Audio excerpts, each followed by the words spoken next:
रात्रीच्या 9 दिवसामध्ये उपवासाचे तेच ते पदार्थ खाऊन कंटाळा आला असेल तर माझ्या पद्धतीने एकदा हे उपवासाचे डोसे नक्की करून बघा।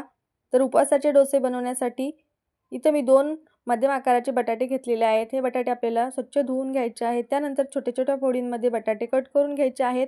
मिक्सरच्या भांड्यामध्ये टाकून थोडंसं पाणी टाकायचं आहे आणि तयार प्युरी एका भांड्यामध्ये काढून घेतली आहे। अगदी सारख्याच मिक्सरच्या भांड्यामध्ये 1 वाटी एवढी स्वच्छ केलेली भगर टाकून घ्यायची आहे।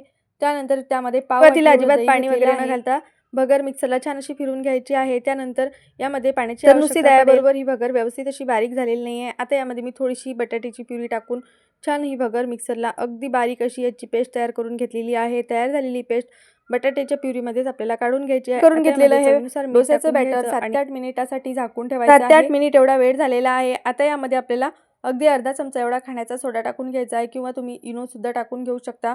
सोड्यावरती अगदी थोडंसं पाणी टाकून छान सोडा व्यवस्थित बॅटरमध्ये मिक्स करून घ्यायचा आहे। लगेचच याचे डोसे बनवायला घ्यायचे आहे। डोसे बनवण्यासाठी गॅसवरती डोसा पॅन सुद्धा गरम करून घेतलेला आहे। पॅनवरती थोडंसं तेल लावून घ्यायचं आहे आणि 2 ते 2.5 चमचे एवढं बॅटर पॅनवरती टाकून घ्यायचं आहे। अगदी हलक्या हाताने हा डोसा पसरून घ्यायचा आहे।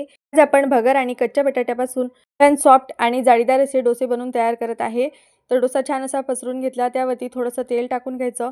डोशावरती झाकण ठेवून 1 ते 1.5 मिनिट वाफ काढून घ्यायची आहे। डोसा पलटी करून घ्यायचा, वरच्या बाजूने सुद्धा थोडंसं तेल टाकून घ्यायचं। दोन्ही बाजूने डोसा छान असा व्यवस्थित भाजून घ्यायचा आहे। डोसा छान असा भाजून झालेला आहे। राहिलेल्या सगळ्या पिठाचे डोसे सुद्धा मी सारख्याच पद्धतीने तयार करून घेणार आहे। तर तुम्ही या ठिकाणी बघू शकता हा डोसा जो आहे तो खूप छान मस्त जाळीदार आणि सॉफ्ट झालेला आहे। चला तेच ते पदार्थ खाऊन कंटाळा आला असेल तर अशा पद्धतीने अगदी 15 मिनिटात बनून तयार होणारे हे जाळीदार असे डोसे एकदा नक्की बनवून बघा। डिटेल रेसिपी चॅनलवरती अपलोड झालेली आहे। अजूनपर्यंत व्हिडिओ बघितला नसेल तर जाऊन नक्की बघा। चला तर मग व्हिडिओला लाईक करा, चॅनलला सबस्क्राईब करा। धन्यवाद।